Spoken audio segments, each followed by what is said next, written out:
челлендж Атырау қаласында бүгін жасыл мекен атты челлендж басталды. Бүгін сіздермен бірге бізге қонаққа мектеп бітіргендеріне 20 жыл толған осы мектептің түлектері қонаққа келіп отыр. Және осы мектептің көгеруі үшін, гүлденуі үшін ол кісілер де өздерінің алдарын отырғызбақ. Бүгінгі күнге сіздерге сәттілік тілеймін. Мектепте көрсету, мектепте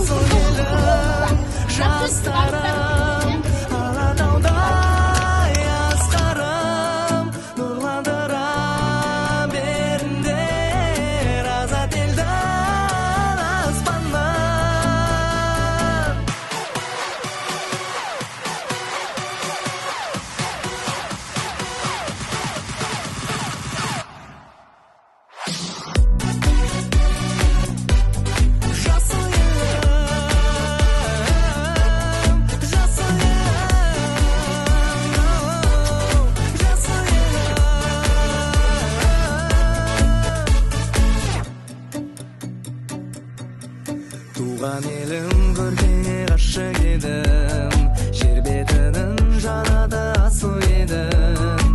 Елбасының еңбегін жалғастырып, нұрландырсын отанды жасыл